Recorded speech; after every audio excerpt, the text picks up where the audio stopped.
ఉండాలి. ఉన్నప్పుడు దేవుడు మనకి అన్ని విషయాల్లో కూడా సహాయం చేస్తాడు. మరి ఒకటో స్వామి బట్టలు తొడుగుకొని ఇద్దరు మనుషులను వెంటబెట్టుకుని పోయి రాత్రి వేళ ఆ స్త్రీ వద్దకు వచ్చి కన్న పిశాచముల ద్వారా నాతో జగనము చెప్పి నాతో మాట్లాడుటకే యెహోవా తన మాట తన పక్షంగానే నెరవేర్చువాడు. నా ద్వారా ఆయన సెలవిచ్చినట్టుగా నీ చేతి నుండి రాజ్యము తీసివేసి నీ ఎదురువాడైన దావీదునని ఇచ్చి ఉన్నాడు అని సౌలు మరి చెప్తున్నాడు. దేవుడు మాట్లాడుతున్నాడు సమూయేలు ద్వారా. మరి అలాగే మనకి దేవుడు ఇస్తాడండి. కొన్నిసార్లు అనేకమైనటువంటి దేవుడు వాగ్దానాలు ఇస్తాడు, ఆశీర్వాదం ఇస్తాడు. కానీ అవి పోగొట్టుకుంటూ ఉంటాము. కానీ ఇక్కడ సౌలు కూడా చెప్తున్నాడు. మరి సౌలు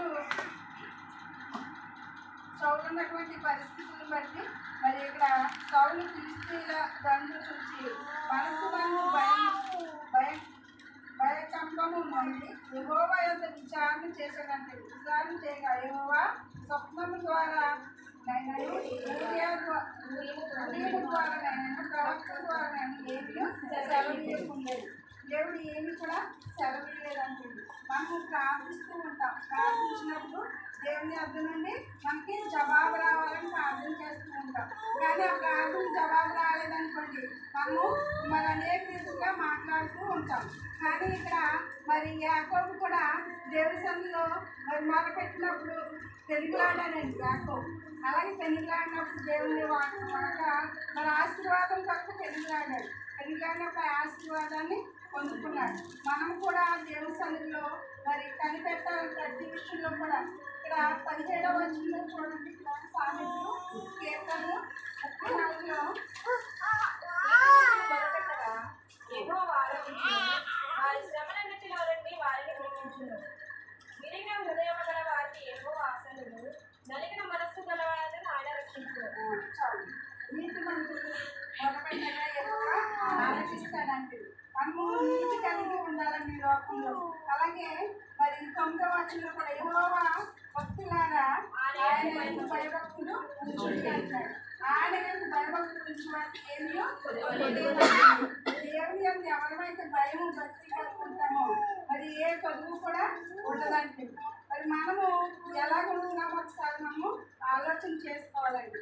భయము అంటే మరి మన పిల్లలు మాట వినకపోతే వాళ్ళని భయపడుతూ ఉంటాం. కానీ అలా దేవుని యొక్క భయం ఉండాలంటే మనలో పరిశుద్ధాత్మక మనము నింపబడిన వారిగా మనం ఉండాలంటాడు. దేవుని భయం కలిగి దేవుని యొక్క మార్గంలో నడిచే వారికి ఏ మేలు కూడా పొదువైందంట. ఆయన భయభక్తులు ఉంచిన వారికి ఏమి కూడా పొదుపు చేయడానికి. సింహపిల్లలు ఆకలి కొన్నాను, సింహపిల్లలు ఏమి కలిగి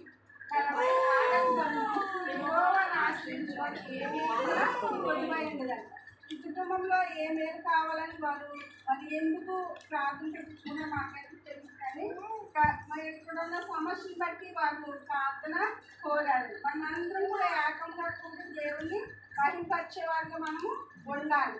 మరి మనం మనసులు మరి వేరువేరుగా ఉంటూ ఉంటాయి. మన తలంపులు వేరువేరుగా ఉంటాయి. కానీ దేవుని యొక్క తలంపులు మన తలంపులు వంటివి కాదు. అయినప్పటికీ కూడా దేవుడు మనకి ఈ సమయాన్ని ఇచ్చాడంటే దేవుని మనము ఎల్లప్పుడూ కూడా దేవుని నామాన్ని స్తుతించే వాళ్ళని మనం ఉండాలి.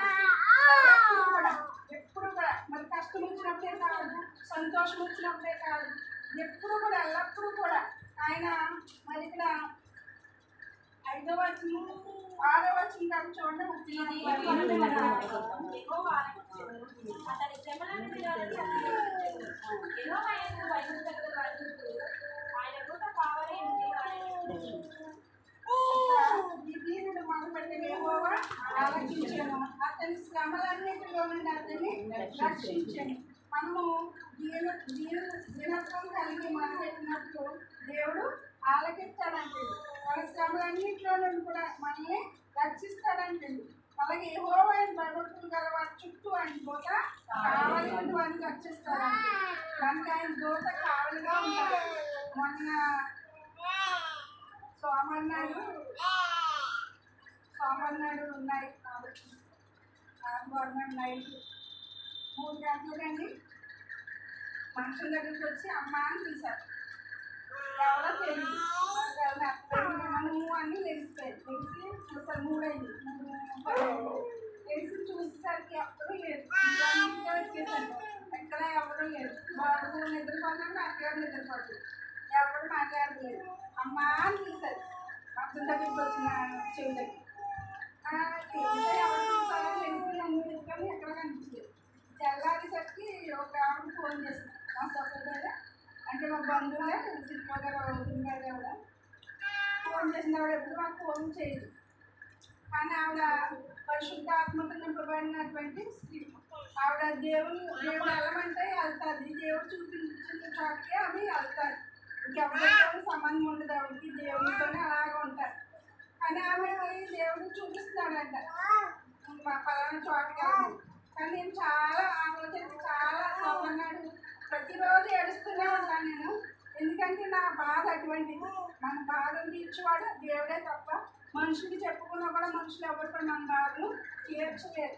కానీ భర్తలో తల్లిదండ్రుల తర్వాత దేవుడే ఎవరు లేని వాళ్ళకి దేవుడే. కానీ నాకు అన్ని విషయాల్లో కూడా దేవుడు శోభం కలుగుతూనే ఉంటుంది, ప్రతిరోజు శోభం వస్తూనే ఉంటుంది. కానీ నేను ప్రార్థన పడుతూ మాను, ఎప్పుడు మెలకు వస్తే అప్పుడు లేచి ప్రార్థన చేసుకుంటూ బయలు చదువుకుంటూ. ఇది నా గొప్పతనం కాదండి, కానీ ఇది చెప్తున్నానంటే ఆ సహోదరి ప్రార్థన ఫోన్ చేసింది. ఫోన్ చేసి అమ్మ నేను ఇంటికి రావాలనుకున్నాను, ఎలా రానంటే సరేనే అడ్రస్ చెప్పాను, వచ్చేసారు. అప్పుడు చెప్పాను వాడు ఇలాగే తెల్లవారుజామున అమ్మ అని పిలిచారంటే దేవుడు స్వరం నీకు వినపడుతున్నారా, దేవుడు నేను పిలుస్తున్నాను, నీకు నా సమస్యను బట్టి నువ్వు చాలా దుఃఖిస్తున్నావు, దేవుడు నేను పంపించాడు, అంతా కూడా దేవుడితో నీకు తోడుగా ఉంది, దేవుడు ఏం భయపడద్దు అనేసి కొన్ని విషయాలు ఇద్దరు కూడా మాట్లాడుకుని చెప్పి. అలాగా మరి ఆమె భర్తని విడిచిపెట్టి వచ్చేసింది. ఎందుకంటే దేవుడు ఆమె వాళ్ళ అన్యులు అంటే మనోళ్ళే, కానీ వాళ్ళు దేవుడిని నమ్ముకోలేదు. ఇంకా వాళ్ళు నార్మల్గా వాళ్ళంతా విగ్రహాలు పూజిస్తూనే ఉంటారు వాళ్ళ ఇంట్లో వాళ్ళు అందరూ కూడా. కానీ అండమాన్లో ఉంటారు. అయితే ఆమె దేవుడు సభకి వెళ్ళినప్పుడు దేవుడు అంతా మాట్లాడినప్పుడు ఇంకా దేవుని పక్క వచ్చేసింది. అది ఇద్దరు పిల్లలు పాప బాబు పిల్లలు ఇద్దరు తీసుకుని వాళ్ళు కూర్చొని వచ్చేసింది. కానీ మరి దేవుడు ఆమె కళ కూడా అట్టగట్లేసిందండి. ఇప్పుడు కొంతమంది ఏంటంటే దేశంలో ఉన్న వాళ్ళు కళలు కూడా దూకరు, దేవుడితోనే మాట్లాడుకుంటారు. దేవుడు ఎక్కడికి వెళ్ళమంటే అక్కడికి ఆమె వెళ్తారండి, ఆమె చూపిస్తారండి దేవుడు ప్రతిదీ కూడా. ఆమె ఏం తినాలో అవి కూడా చెప్తాడండి. కానీ అంత మనం దీక్షగా మనం ఉండగలుగుతామని దేవుడితో, అంత దీక్షగా దేవుడే మాకు చెప్తేనే మేము వెళ్తామన్నట్టు మనం ఉంటామండి, ఎవ్వడమో కూడా ఉంటాం. కానీ ఆమె దేవుడు ఏది చెప్తే అది చేస్తుంది. ఆయన వస్త్రం కట్టుకోమని ఆ వస్త్రమే కట్టుకుంటుందంట. ఎందుకు చెప్తున్నానంటే ఆమె దేవుడిలో అలాగే ఎదుగుతుంది. మనం కూడా అలాగే ఎదుగుతున్నామా, మనము దేవుడిని వచ్చినప్పుడు దేవుడు ఇచ్చి మనం వెళ్ళగలుగుతామా, అటువంటి నిరీక్షణ మనకుందా? మనము ఆమెను చూసినప్పుడు నాకు చాలా బాధ అనిపించింది.